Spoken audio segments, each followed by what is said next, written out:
Assalamualaikum warahmatullahi wabarakatuh. Alhamdulillah. Alhamdulillah yukhlaqu wa yukhtar. Wa asyhadu anna la ilaha illallah al-wahidul qahhar. Wa asyhadu anna Muhammadan abduhu wa rasuluhu an-nabiyyu al-mukhtar.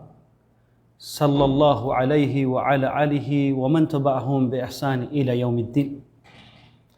Sa muling lahat na papuri at pasasalamat ay ibalik natin sa Allah Jalla wa Ala na Siya ang pumili, lumikha ng lahat ng mga bagay at pumili ng anumang kanyang ninais. Ako'y sumasaksi na wala ibang Diyos na dapat sambahin maliban lamang sa Allah subhanahu wa ta'ala na Siya ang tanging nag-iisa, ang siyang pinakamakapangyarihan na hindi mapaglabanan ng sinuman. Ako'y sumasaksi na si Muhammad alayhi salatu wassalam ay alipin at sugo ng Allah Jalla wa Ala, na siya ang pinili para sa lahat na sanlibutan, wa ala alihi wa ashabihi al-barara athar. At nawa ang kanyang pamilya ay nasa pangalaga ng Allah Jalla wa Ala, ang kanyang makasamahan, na siya sila yaong pinakamainam na pangkat ng tao sa ibabaw ng mundo pagkatapos sa dakilang sugo kay Muhammad alayhi salatu wassalam. Insyaallah, aking mahal na mga kapatid, biidnillahi ta'ala, ating pagsasaluhan ang ating paksa at nawa insyaallah ay makarating ito sa inyo na maliwanag ang ating boses at ito ay binigyan natin ng pamagat na ito yaong mga bukod tanging biyaya sa mabiyayang buwan ng Ramadan. Ang mga biyaya ng oras ng panahon at higit sa lahat ang mga higit na biyaya na ipinagkaloob ng Allah Jalla wa Ala na hindi niya ipinagkaloob sa ibang mga buwan. Kagaya na lamang na siya ang Allah Jalla wa Ala ang may kakayahang pumili ng reliyon na kanyang tatanggapin at walang pag-alinlangan na ito ay ang Islam. Maliwanag, mashallah, siya ang may karapatan ng Allah Jalla wa Ala na pumili ng mga anghel na sila yaong tagapaglingkod sa Allah Jalla wa Ala. At pinili niya na ang pinakapinuno at pinakamainam sa kanila ay si Angel Jibril. Siya ay lumikha ng tao, mga kafir at mga mananampalataya. At siya ay pumili sa mga mananampalataya ng mga rasul at anbiya, sugo at mga propeta. At siya naman ay pumili ng pinakamainam sa kanila at itong si Muhammad sallallahu alaihi wasallam at si Ibrahim alaihi salatu wassalam. Sa lugar na kung saan ang Allah Jalla wa Ala ay pumili ng lugar na kung saan itong pinakamainam sa ibabaw ng mundo bilang pagsasagawa ng pagsasala ay ang Makkah, ang Madina at ang Masjid al-Quds na nandoon sa Jerusalem. Ganon din ang Allah Jalla wa Ala, siya ang may kakayahang pumili ng araw na pagtitipon natin at ito yaong araw ng Jum'ah dito sa ibabaw ng mundo at ganoon din ang pagtitipon-tipon natin sa araw kung saan bibigyan ng katipalang Allah Jalla wa Ala sa kabilang buhay ay sa araw ng Jum'ah, ibabangon ng oras na yaon. At siyang Allah Jalla wa Ala ang pumili ng araw na kung saan ipinatupad niya na magiging tungkulin ng isang mananampalataya ang pagsasagawa ng pag-aayuno at ito yaong pinakamainam na buwan sa buong buwan at ito ang buwan ng Ramadan at siya na rin ang pumili ng isa sa mga gabi noon, gabi ng Laylatul Qadar, na dito niya ibinaba ang kanyang revelasyon sa kanyang sugo para sa kaayusan at magiging patnubay sa lahat na sangkatauhan. Kaya dahil dito, sabi ng Allah subhanahu wa ta'ala, a'udhu billahi minash shaitanir rajim, شهر رمضان الذي أنزل فيه القرآن هدى للناس وبينات من الهدى والفرقان. Mula sa Surah Al-Baqarah, ayat 105 na sinabi ng Allah Jalla wa Ala, ang buwan ng Ramadan, ito ang buwan na kung saan dito niya ibinaba ang Quran bilang patnubay sa sangkatauhan at paliwanag, gabay na makilala nila ang katotohanan sa kasinungalingan. Kaya dahil dito sa buwan na ito ay may mga khasais, may mga bukod tangi na mga gawain, mga gantimpala, mga sandali na kung saan ay sadyang kaiiba sa ibang mga buwan.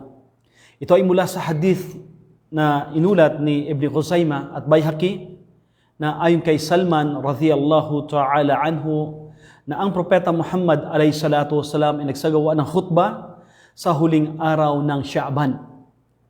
Ang ilan sa mga hadith ayon sa ilang mga ulama ay daif, subalit ito ay paghikayat sa atin na ating puspusang bibigyan ng pahalaga ang sinasabi nating pagsasagawa ng mga kabutihan. Kaya dahil dito sa hadith na ito, sinabi ng Propeta Muhammad alayhi salatu wassalam, Ya ayuhan nas, kad adallakum syahrul azim mubarak. Tunay na parating na sa inyo usang katauhan ang sinasabi nating buwan na kung saan puno ng biyaya. Syahru fihi laylatul qadar wa khairun min alfi syahr. Na kung saan ang buwan na ito ay merong sinasabing gabi na kung saan ay mas mainam pa sa 1,000 buwan. At ganoon na lamang na sinabi ng Propeta Muhammad alayhi salatu wassalam, Ja'alallahu siyamihi faridatan wa qiyam laylatut tatawuan. At pinagkaloob ng Allah Jalla wa Ala sa inyo na ang pag-aayuno sa umaga ay kanyang ipinag-utos sa inyo bilang obligasyon at ang gabi bilang voluntaryong gawain. Kaya dahil dito nasabi ng sugo sallallahu alaihi wasallam, sabyang mahaba ang hadith na ito, ay diretsuhin natin na sasabihin sa salitang Tagalog na sino man ang gusto na maging malapit sa Allah Jalla wa Ala, na kanyang matatamo ang gantimpala mula sa Allah subhanahu wa ta'ala, ay pagsisikapan niya na gagawin ang kanyang tungkulin sa dahilan na ang gawaing nagagawa niya bilang isang farida na gawain, kagaya na lamang sa nasabi ng Propeta alayhi salatu wasalam, wa man adha fihi farida kana kaman adha 70 farida fima siwa. At sino man ang gumawa ng sinasabi nating obligadong gawain ay kasintulad na siya ay gumawa ng 70 reward sa gawaing yaon. Ang ilan sa mga ulama ay nagsasabi na ito ang bahagi ng hadith na kung saan ito ay daif ang delivery ng hadith na ito. Subalit ang kanyang kahulugan ay sadyang alam natin na nasadyang napakalaki ang gantimpala sa buwan ng Ramadan. Wa huwa shahr sabar. Ang buwan na ito ay ang buwan ng pagtitimpi. Was-sabru thawabuhu al-jannah. At alam natin na ang gantimpala ng pagtitimpi ay ang paraiso. Masya-Allah, nakita ko rin ang kapatid ko rito, si Brother Jumar Dumo. Ingat ka kapatid at may pagpalain ka ng Allah subhanahu wa ta'ala. Wasyarhu musawa, muasyarhu muwasa. Ang buwan na ito ay ang buwan na kung saan ang pagkapantay-pantay at pagkakaroon ng simpatiya sa bawat isa't isa. Wasyarhu yuzadu fihi ar-rizq. Ang buwan na ito na kung saan masagana ang mga biyaya na ipinagkakaloob ng Allah Jalla wa Ala. Wa man fatara fihi sa'iman. At sino man ang nagpakain ng taong nag-aayuno sa oras sa kanyang iftar, kana magfiratan lidunubi. Wa itkun rukbatuhu minan nar. Ito ay isang sinasabi nating gantimpala ng tao bilang kapatawaran sa kanyang mga kasalanan, at ganun din ay isa sa mga gantimpala na kung saan pag-alis niya ng kanyang sarili doon sa kaparusahan sa impyerno. Kung ikaw ay nagbibigay ng pagkain at nagsagawa ng mga gawain dito, ay ang kabutihan dito ay ang pagligtas ng iyong sarili sa lumalagablab na apoy sa impyerno. Hayyakumullah, ang aking sheikh na si Sheikh Muntazir Ismail, barakallahu fik Abu Asiyah. Mahal kita sa Allah at ang tagal nating magkakasama nung ako'y gumagapang sa Lugatul Arabiya. Masya Allah, Brother Muntazir, ingat po kayo at pakisalam sa kapatid natin na si Brother, ang kasamahan natin, si Brother Samir, barakallahu fik. Kaya ganoon din aking mahal mga kapatid na ang ajar, ang sinasabi nating gantimpala ng mga tao nagpapakain, ng mga nag-aayuno sa buwan na ito, ay kasintulad ng gantimpala ng mga taong nag-aayuno na hindi mababawasan ang gantimpala ng taong nag-aayuno. Kaya dahil dito, ang mga sahaba ay nagsabi sa Propeta Muhammad alayhi salatu wassalam, Ya Rasulallah, laysa kulluna yajidu ma yuftiru bihi sa'im. Usugo ng Allah. Walang isa sa amin na kung saan lahat kami ay may kakayahang magpakain ng taong nag-aayuno. Kaya dahil dito, qala sallallahu alayhi wasallam, yu'tillahu hadha thawab liman fatara sa'iman ala kaqitan. Ang sabi ng Propeta Muhammad alayhi salatu wassalam na ang sino man na nagbigay ng sinasabi nating kahit inumin mula sa laban at thamar at tubig na mainom, maging thamar lang ito ay sapat na magkakaroon ka ng gantimpala sa gantimpala ng gantimpala na natamo ng taong nag-aayuno. Kaya dahil dito, sino man ang nagpainom ng taong yaon ay painumin ng Allah Jalla wa Ala sa Hud, sa sinasabi nating lugar doon sa paghihintay natin na tayo ay hukuman sa araw paghukom, na tayo ay hindi na uuhawin pa muli. Sa mga nagpapainom, sa mga nag-aayuno, ay mayroong sinasabi nating isang uri ng hud ng Propeta alayhi salatu wasalam, isang pool na kung saan mayroong tubig at kapag iinom ka doon ay hindi ka na uuhawin pa muli. Ito yung gantimpala ng mga taong nagpapainom ng mga taong nag-aayuno sa buwan ng Ramadan. Kaya dahil dito at ang sino man na nagpalaya ng mamluk ng sinasabi nating ay isang alipin, ay patatawarin siya ng Allah Jalla wa Ala at kasintulad na siya ay palalayain ng Allah Jalla wa Ala ang kanyang sarili sa kaparusahan hatta yudkhilul jannah, hanggat siya ay papasukin ng Allah Jalla wa Ala sa paraiso. Ang unang buwan na ito, linggo niya, ito ay linggo na kung saan ibinaba ng Allah Jalla wa Ala ang kanyang rahma, ang kanyang magfirah, at ang pagpapalaya ng Allah Subhanahu wa Ta'ala sa sinasabi nating mga alipin ng Allah Jalla wa Ala. Kaya dahil dito, may ilan sa mga gawain na kung saan nasabi ng Propeta Muhammad alayhi salatu wassalam, kaya paramihan natin ang mga apat na bagay na ito. Ang dalawang bagay na kung saan kayo ay mayroong kakayahan at may dalawang bagay na kayo ay walang kakayahan. Kaya kayo ay humingi ng tulong sa Allah Jalla wa Ala na kayo ay kanyang ipapasok sa paraiso at humingi kayo ng tulong sa Allah Jalla wa Ala laban sa apoy ng impyerno. At ang dalawang kinalulugdan ng Allah Jalla wa Ala sa inyo na kayo may kakayahan ang palagiang pagsabi ng La ilaha illallah at ang paghingi ng kapatawaran sa ating dakilang tagapaglikha. Ang pagsabi ng Astaghfirullah. Kaya dahil dito aking mahal na mga kapatid, ang hadith ayon sa ilang mga ulama ay mayroong bahagi na kung saan daif o may kahinaan ng kanyang katayuan, subalit naiulat ni Sheikh Fawzan Salih Fawzan sa kanyang aklat na kung saan ito ay maghihikayat sa mga tao na bibigyan pa ng pahalaga at puspusang pagpapahalaga ang gawain sa buwan ng Ramadan. Sa dahilan na ito ang buwan na kung saan binigyan ng paliwanag ng Propeta Muhammad alayhi salatu wassalam na sadyang napakainam at napakalaki ang gantimpala sa mga taong gumagawa ng sinasabi nating kabutihan sa buwan ng Ramadan. Nandun ang baraka sa kanilang oras. Nandun ang biyaya sa kanilang oras. Nandun ang biyaya sa kanilang sinasabi nating mga gawain na kanilang ginawa sa Ramadan. At ganoon din ang baraka sa biyaya na ipagkakaloob ng Allah Subhanahu wa Ta'ala sa kanila. Ito'y kaiba kapag ihambing sa ibang mga buwan. Kaya dahil dito, ito ang pinakadakilang buwan na bibigyan ng pahalaga at ito yung pinakahihintay ng mga sahaba radhiyallahu anhum wa yarda na sila ay talagang humingi ng tawad, ng tulong sa Allah na makakarating at makakaabot sa buwan ng Ramadan.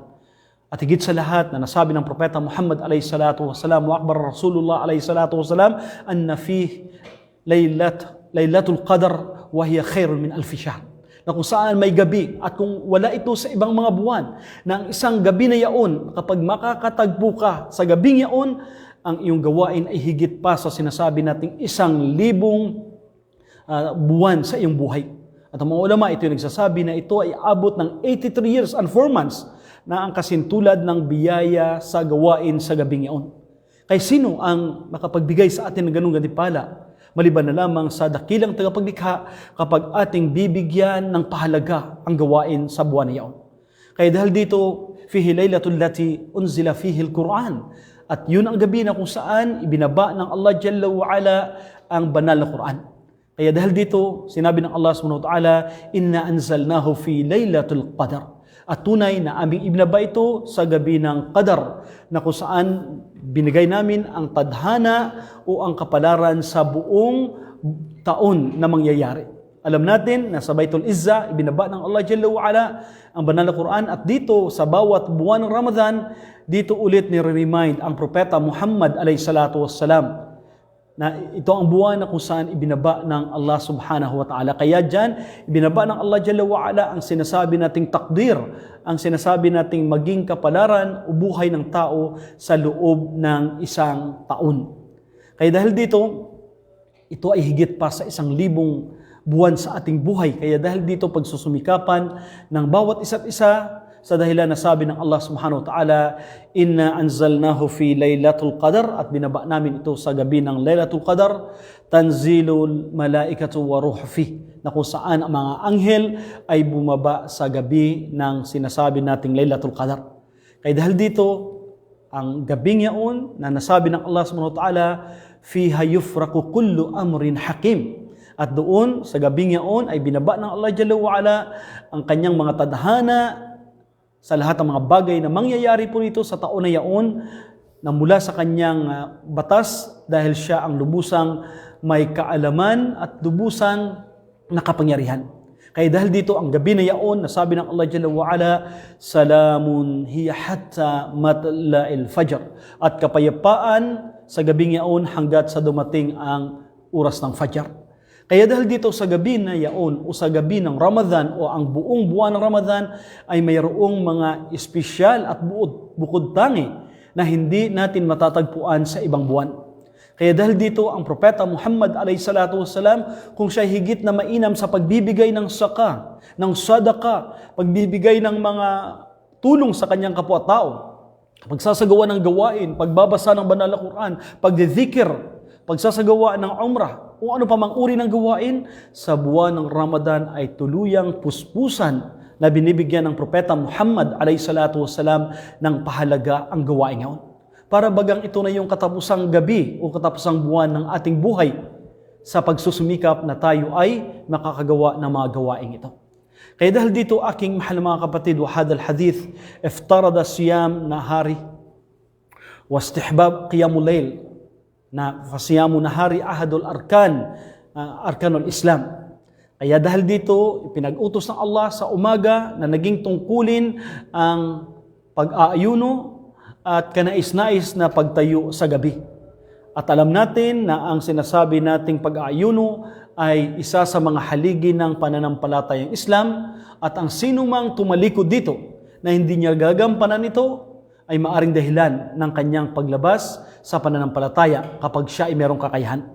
At kaya dahil dito sa gabing yaon, sa buwan ng Ramadan, ay nandyan na kung saan ang salatu tarawih, na kung saan ilan sa mga sunna ng Propeta Muhammad a.s. Ang sunnatul muakkada, na kung saan isa sa mga kanais-nais na bibigyan ng pahalaga ng isang mananampalataya na limpak-limpak at napakaraming kabutihan, na kung saan sinabi ng Propeta a.s. man qama imanan wa ihtisaban ghufira lahum ma taqaddama min dhanbi. Sino man ang tumayo sa gabing yaon na mayroong pananampalataya at umaasam-asam sa gantimpala na ipinangako ng Allah Jalla wa Ala, ay kapatawaran ng kanyang kasalanan. Ilan pa sa mga bukod tangi sa buwan na yaon, kung saan ang sinasabi nating pagdami ng mga gantimpala sa buwan na yaon. Ang pagdami ng gantimpala, kung saan nasabi ng Propeta Muhammad a.s. ang lahat na gawain ng tao, kullu amali ibni Adam lah ila siyam fa innahu li wa ana ajzibi. At ito, nasabi ng Propeta a.s. ang lahat ng gawain ng anak ni Adan ay para sa kanya, at ang pag-ayuno ay para sa akin. Kaya ako mismo ang magbibigay ng gantimpala po rito. Ito'y nagbibigay ng pagbubukod tangi ng higit na gantimpala, na ito ay minumultiply ng Allah Jalla wa Ala mula sa 10 hanggang sa 70 daang gantimpala mula sa ating dakilang tagapaglikha. Kaya sino ba ang magbabawal sa ating sarili na matamo natin ang mga kabutihang ito? Aking mga kapatid, ito'y isang pabuya ng Allah, mga pagkakataon na ibinagkakalog ng Allah subhanahu wa ta'ala, lalong-lalo na sa atin na mga mahihina ang iman, na bumaba ang iman, na tayo ay magbabalik loob sa Allah subhanahu wa ta'ala. Ito'y buwan na kung saan buwan ng sabar. At ito ay ang pagpigil ng ating sarili, higit sa lahat sa mga taong may mga bisyo, may mga masasamang bisyo na kung saan hindi nila kayang iwanan. Kaya dahil dito ay masasanay ka na maharap mo ang mga tungkuling yaon na ikaw ay inshallah maging dahilan na tatalunin mo ang iyong sarili, lalong-lalo na sa pagsagawa ng mga kasamaan. Napipilitin mo sa iyong sarili na sumunod at tunay na maging alipin sa Allah subhanahu wa ta'ala. Sa dahilan na ang tao ay sadyang marupok at mahina, kaya dahil dito sabi ng Allah Jalla wa'ala sa mga taong nag-ayon sa buwan ng Ramadan, sa Surah Zumar, ayat number 10 sa Banal na Quran, sabi ng Allah subhanahu wa ta'ala, innama yuwaffa as-sabiruna ajrahum bighairi hisab. Tunay na pagkakaluban ng Allah Jalla wa'ala ng gantimpala ang yaong mga nagtitimpi na walang sukatan ang kanilang gantimpala. Kaya kapag ito'y napangako ng Allah Jalla wa'ala, walang pag-alinangan na siya yaong pinakamainam sa pagtupad ng kanyang pangako para sa kanyang mga alipin. Wa min khasa'is hadha ash-shahr annahu shahrul Jun. Ito yaong buwan na kung saan isa sa mga bukod tangi po rito ay ang pagsusumikap ng isang tao, ang kanyang sasagawa ng kanyang pinakabuong lakas upang siya ay mapapatawad ng Allah Jalla wa'ala at mapapalaya sa kaparusahan doon sa impyerno at siya ay papasukin sa kanyang paraiso, na kanyang matatamasa ang mga gantimpala na naihanda ng Allah Jalla wa'ala mula sa kanyang gutom, sa kanyang hapdi ng tiyan habang nag-aayuno, sa uhaw kapag sa panahon ng init, at pagtayo sa gabi bilang pagsasagawa ng pagtayo sa pagbabasa ng banal na Quran, pagpapatirapa, pagyuko, at pag-alala sa kanyang dakilang tagapaglikha na may lubusang pagmithi na matatamo ang gantimpala mula sa Allah subhanahu wa ta'ala. Ang buwan na ito, isa rin sa buwan na kung saan ang habag sa bawat isa't isa sa mga alipin ng Allah Jalla wa'ala, ang pagtutulungan ng bawat isa't isa, ang pagdadamayan na ang mga mayayaman ay tutulong at magiging mahabagin sa mga mahirap, na ang mga mahirap ay magtutulungan sila upang sa gayon sila ay lubusang kalulugdan ng Allah Jalla wa'ala at sila ay papasukin sa paraiso ng ating dakilang tagapaglikha.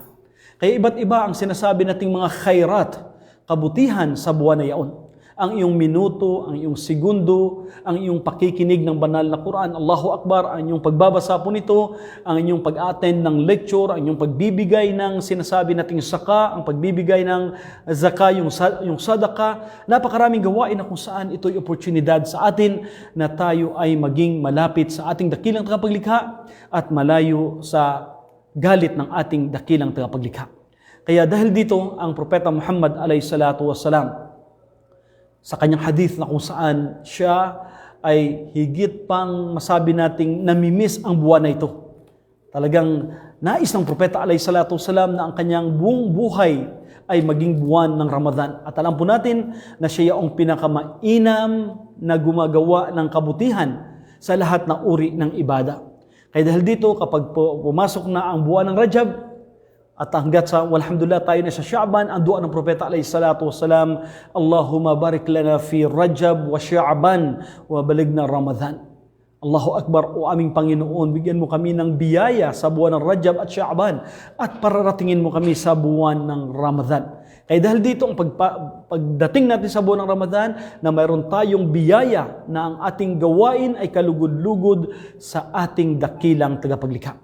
Kaya dahil dito, aking mga minamahal ng mga kapatid, gaano ka sarap na kung ang buong buhay po natin ay nasa buwan ng Ramadan, na tayo ay kusang sumusunod, nagiging tunay na alipin ng Allah subhanahu wa ta'ala, nagiging masunurin sa Allah Jalla wa'ala. Kaya dito natin makita, mga kapatid, na ang pag-aayuno na ito ay hindi dahil lamang sa pag-iwas mo ng pagkain, pag-iwas mo ng inumin, pag-iwas mo ng iyong pangangailangan sa iyong asawa, bagkus ang mga gawaing masasama na nagmumula sa ating dila. Higit sa lahat, ang ating mga kababaihan nakakalungkot ngayon.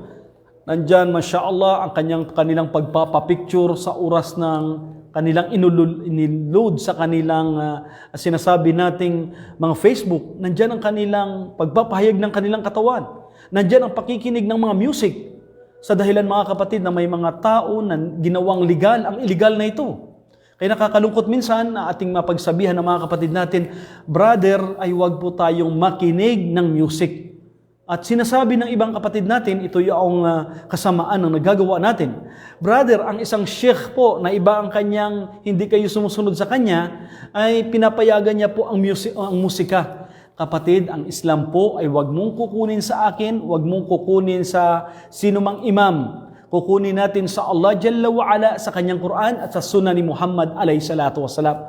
Walang vlogger, walang YouTuber, walang sinasabi nating messenger, Instagram o ano man na kukunan natin ng kaalaman.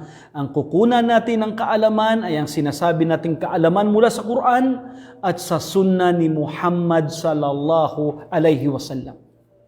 Dahil dito, kung tayo ay sumusunod po rito, dahil ito ang sinabi ng Allah Jalla wa'ala, wa idha tanaza'tum fi shay farudduhu ilallahi wa rasuli. Kaya nahirapan tayo sa mga kapatid natin na kung saan maaring sabihin natin na ang kanilang pangunawa ay ayon sa kanilang sariling prinsipyo lamang, hindi ayon sa pangunawa ng mga ulama. Kaya ang ating mata, mga kapatid, ang ating bibig, ang ating tainga ay lalayo ito sa kasamaan sa dahilan na sinabi ng Propeta Muhammad alayhi salatu wassalam, man lam yada'a qawlu zur wal amala bi wal jal falaysa lillahi hajatun an yada'a ta'amahu wa syarabahu. Tunay na ang sinuman na hindi niya maiwasan ang salita na walang kabuluhan, ang gawaing walang kabuluhan, at ang kamangmangan, hindi kailangan ng Allah na aalisan mo ang iyong pagkain at iyong inumin. Wala pong pangangailangan ang Allah subhanahu wa ta'ala. Bagkus ikaw po ang may pangangailangan po nito. Kaya aking mahal mga kapatid, bumalik po tayo sa pananampalatayang Islam. Kaya dito po ang mga sakunang dumarating sa atin. Dahil nandyan po ang sinasabi nating mga pagdiriwang ng selebrasyon na hindi ayon sa katuruan ng pananampalatayang Islam. Nandyan po ang pagdiriwang nila ng mga selebrasyon na kung saan ang babae at lalaki ay nagkakasama, ang musika ay nagkakasama. Mga kapatid, ang buwan ng Ramadan, ito ay buwan na kung saan tayo ay magbabalik loob sa Allah subhanahu wa ta'ala. Ang ating pagsagawa ng pagsuway sa Allah Jalla wa'ala. Kaya halip po kayo at samahan nyo kami sa ating pag-aaral sa buwan na ito at ating tuluyang layuan ang mga gawaing kinasusuklaman ng ating dakilang tagapaglikha. Dahil sa katunayan, walang isa sa atin na nakakaalam na makakarating kaya tayo sa sunod na minuto o makakarating tayo kaya sa sunod na segundo o kaya sa buwan ng Ramadan. Kaya dahil dito, maglayo na tayo, Ya Allah, ako ay mag-aayuno sa buwan ng Ramadan. Ako ay magbabalik loob sa iyo, Ya Allah. Ako ay magsasagawa ng aking sala. Ako ay magsasagawa ng aking birrul walidain, maging mabuti ako sa aking magulang. Aking tutulungan ang mga tao na kung saan naging dahilan na ako'y lumakas sa ngayon pagkatapos sa tulong at awa ng Allah Jalla wa'ala. Dahil ang ating lipunan ay puno ng ganitong kasamaan. Kaya dahil dito, babawi po tayo ating mahal na mga kapatid. Ito'y pagkakataon na ipinagkakaloob ng Allah subhanahu wa ta'ala sa akin. Hindi ko sinasabi na maghanap po tayo, layuan po natin ang kagandahan ng mundong ito, gagamitin po natin ang ating kayamanan, ang ating oras, ang ating panahon, ang ating pagsasama sa isa't isa na ito ay maging dahilan na tayo ay kalulugdan ng ating dakilang tagapaglikha. Mga kapatid, mag-Muslim po tayo. Isuko natin ng buong tapat ang ating buong sarili, ang ating isipan, ang ating kaluluwa, ang ating puso sa Allah Jalla wa'ala. Hindi lamang sa oras na nandyan tayo sa harapan ng amo natin, hindi lamang sa oras kung saan nandyan tayo sa harapan sa ating mga kapatid, maging tayo ay nag-iisa. May mga anghel na nagbabantay po sa atin. Kaya dahil dito mga kapatid, ito'y opportunity na ipinagkaloob ng Allah Jalla wa'ala. At naway, insyaAllah, ang usaping ito'y mapupulutan ng aral. At ang Allah, ang siyang lubusang nakakaalam sa lahat ng mga bagay. At sa mga kalalakihan, meron po tayong review after Salatul Fajr, aking ulitin, ng Juzu Amma. Sa sino mang gustong lumahok sa ating pag-aaral, after Salatul Fajr, ay meron tayong pag-aaral na review o tilawa ng Juzu Amma, na mayroong tajwid, insyaAllah ta'ala. At sa mga kapatid natin na bagong yakap sa Islam, ay meron ding recitation ng Quran upang sa gayon ma-review natin ang aklat na kung saan magbibigay ng buhay, ng totoong buhay sa isang mananampalataya na matatanggap ng Allah Jalla wa'ala ang ating gawain, dahil kung ito ang hukom na gagawin natin, hindi ang hukom ng sino mang nag-YouTube po rito, nag-messenger po rito, nagla-live po rito. Gawin natin na hukom ang batas ng Allah Jalla wa'ala, upang sa gayon tayo ay magtatagumpay at insyaAllah matamo ang tunay na gantimpala sa mundong ito, kaligtasan sa libingan at hanggang sa ipapasok sa kanyang paraiso. Allahu alam wa sallallahu wasallam ala nabina Muhammad. Subhanaka Allahumma bihamdik, asyhadu an la ilaha illa anta astaghfiruka wa atubu ilaik. Ang lahat na kabutihan ay nanggaling sa Allah at sa kanyang reliyong Islam. Ang anumang kasamaan ay saganang mula sa akin at ating kalabang Satanas. At inshallah mga kapatid, aking hiningi sa inyo yung dua natin sa mga kapatid natin na nagiging na-infect ng coronavirus. Higit sa lahat si Brother Ismail sa ngayon, ang kanyang pamilya, naway sila ay pangangalagaan ng Allah subhanahu wa ta'ala at patawarin ng Allah Jalla wa Ala ang sinumang nauna sa atin. Ang mga kapatid natin, sina Brother Mansur Mier, sina Brother Uthman, sina Brother Fahad, sina Brother Muhammad Naig, sina Brother Umar Muhammad Ching, sina Brother Abdul Aziz, mga una na nating kapatid na sila ay patatawarin ng Allah Jalla wa Ala. Allahumma ighfir lil mu'minina wal mu'minat al ahya minhum wal amwat. Allahumma rzuqna Allah, ipagkaloob mo sa amin ang kabutihan ng mundong ito.